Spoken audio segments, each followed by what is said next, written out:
Hola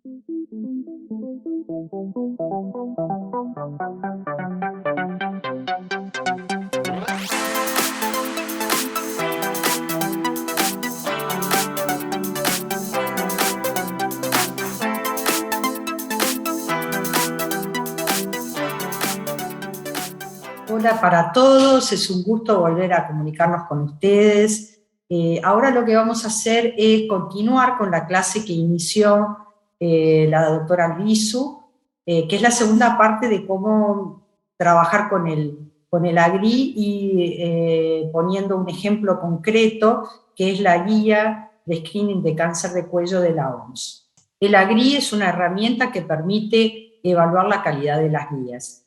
Con Silvana ya vieron parte de esta herramienta, vieron los primeros dominios, tiene 6 dominios y 23 ítems en total, y hablaron un poco de cómo realizar el punteo.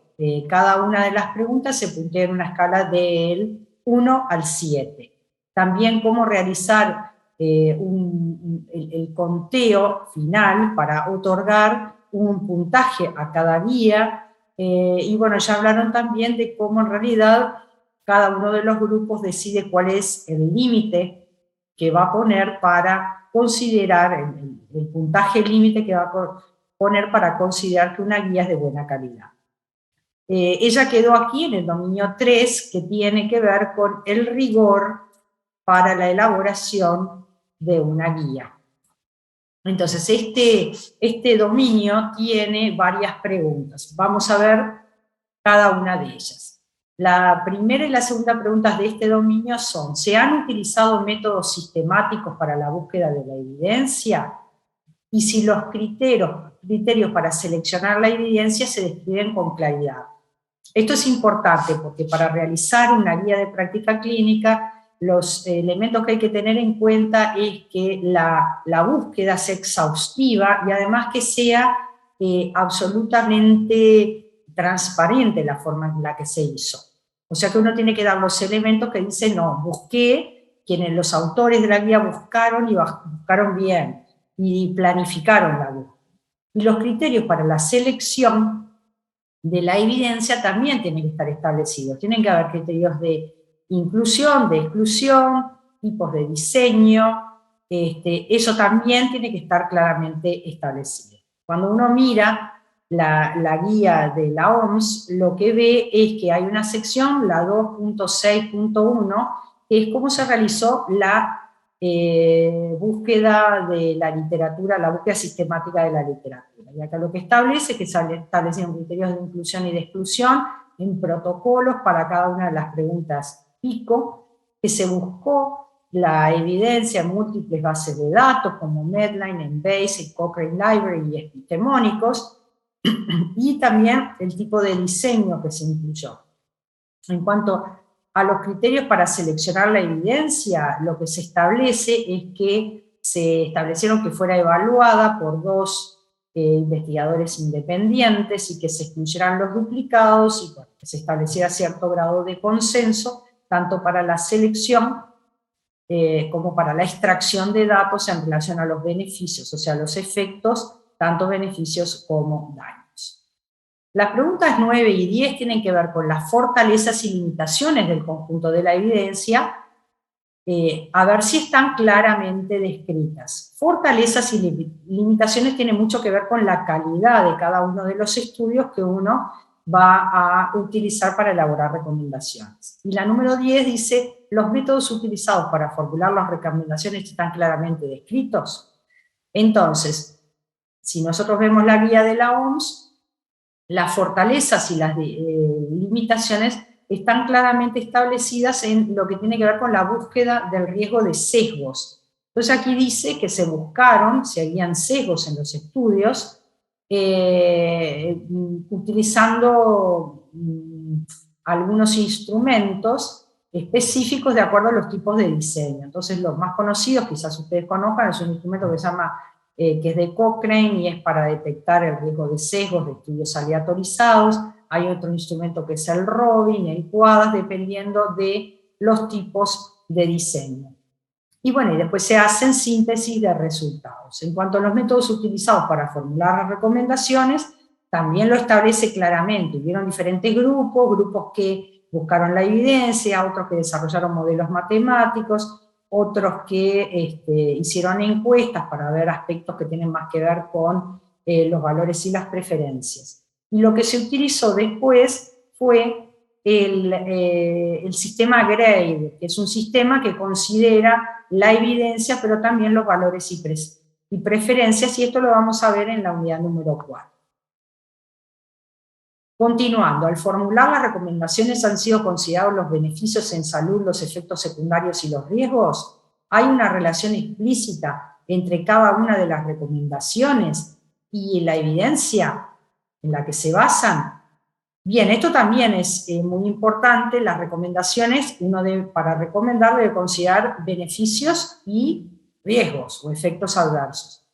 En esta guía concretamente, lo que se vio en la de la OMS es que el desarrollo de recomendaciones, dice, estas tablas, se hicieron tablas en las que se incluyeron el resumen de la evidencia evaluando los beneficios y los riesgos, los valores y las preferencias, los costos, la factibilidad, la equidad y la aceptabilidad.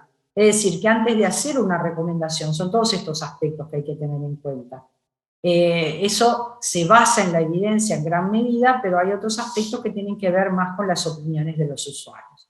Después dice si hay una relación explícita entre la recomendación y la evidencia, y si ustedes miran en la tabla 2.4, en ellas están las preguntas pico que se hicieron en la guía, y ahí están expresadas por su número, pero también la lista de las revisiones sistemáticas, la síntesis de la evidencia, en abreviado, y que uno la puede ver con mayor detalle si uno va a ver el anexo A que está en la web. Después, tablas en las que se establece la evidencia y la decisión, desde la evidencia a la decisión, que también están en el anexo, pero esta vez B, y al final se hace la recomendación para buenas prácticas, y bueno, considerando población general y grupos de riesgo. Si ustedes miran aquí abajo, están los links a los diferentes materiales suplementarios que son el anexo A y el anexo B. Pero en realidad se siguieron estos criterios. En cuanto a la 13 y a la 14 del dominio 3, la guía ha sido revisada por expertos externos antes de su publicación. Es un elemento de calidad que las guías sean sometidas a una revisión externa. Y también es un elemento de calidad el que se incluya un procedimiento para actualizar la guía, porque muy a menudo lo que se hace, se generan guías y se mantienen un montón de años, cuando ya la evidencia se vuelve obsoleta, en la que se basó hay cosas nuevas, entonces siempre hay que prever un mecanismo de actualización de la guía. Bueno, en cuanto al manejo de revisores externos, sí se hizo en esta guía, se estableció un grupo de revisores externos y se hizo la evaluación por los mismos. Y en relación a la siguiente pregunta, hay un apartado en la guía que es el 6.2, que tiene que ver con los procedimientos de actualización de la guía. El dominio 4 tiene que ver con la claridad de la presentación. Y entonces acá dice si las recomendaciones son específicas y no son ambiguas. Es un elemento de calidad. A veces uno ve guías en las cuales la recomendación es ambigua, ¿no? A uno no le queda claro con qué nivel de seguridad está hecha esa recomendación porque es ambigua. Las distintas opciones para el manejo de la enfermedad o las condiciones de salud se presentan claramente. Esto también debe ser considerado desde la pregunta pico. La pregunta pico uno tiene que pensar, comparar las diferentes alternativas. Y después si las recomendaciones claves son fácilmente identificables.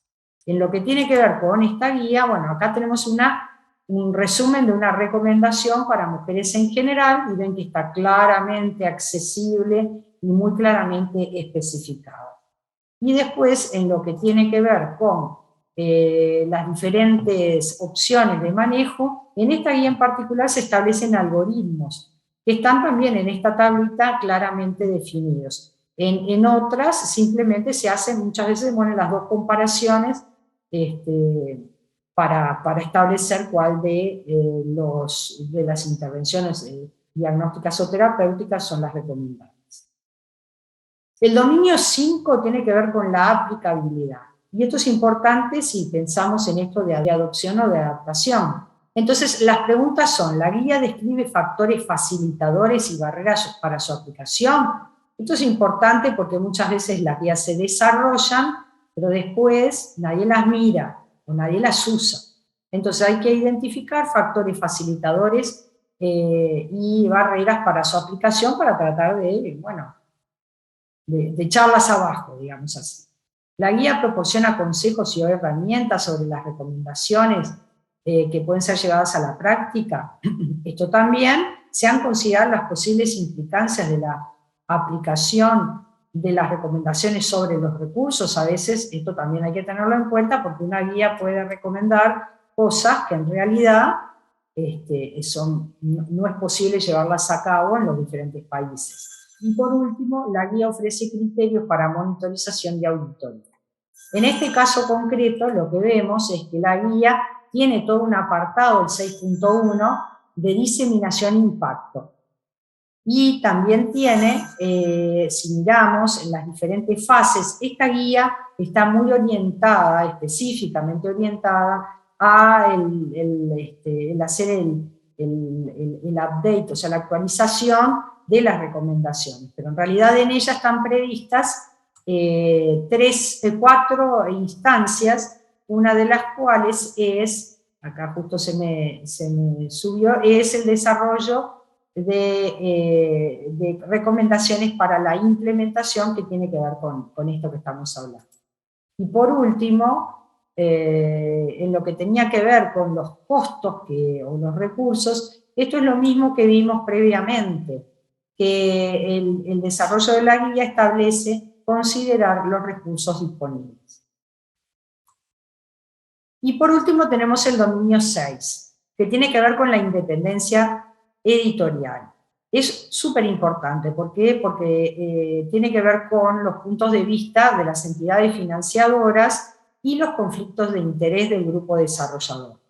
Es fundamental porque las guías establecen recomendaciones y esas recomendaciones pueden en algún caso ir en contra de algunos grupos que desarrollan técnicas diagnósticas o que pueden desarrollar, tener intereses en que se recomiende una u otra alternativa. Entonces, todas las guías deben de tener declaración y manejo de conflictos de interés. Muy a menudo lo que ocurre es que se manejan los conflictos de interés, quiero decir, se explicitan.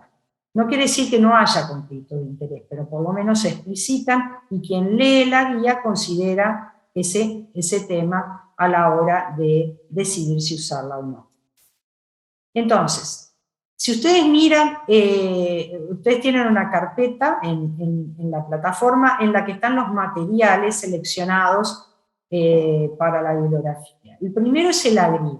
El AGRI 2 es un material absolutamente imprescindible. Es absolutamente autoexplicativo. Hicimos este video para colaborar, pero en realidad el material en sí mismo está en español y es autoexplicativo. Lo van a poder usar sin inconvenientes y lo tienen que...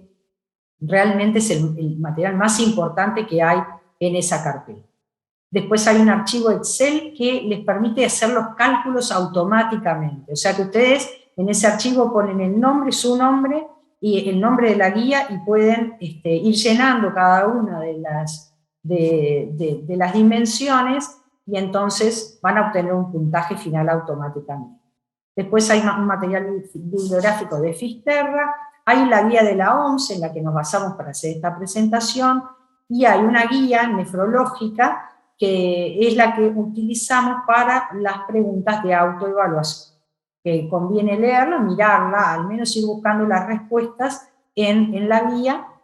Y finalmente decidimos incluir un video que es IETSI Salud, que tiene que ver con el AGRI. Es un video similar a este, pero en el que además los participantes hacen preguntas, y decidimos ponerlo porque las preguntas pueden ser muchas de sus preguntas. Nos pareció que vale la pena que lo vean. Bueno, finalmente, esto es lo último, espero que les haya sido útil, y bueno, esta es la etapa en que, bueno, hay que considerar empezar a utilizar la herramienta. Muchas gracias.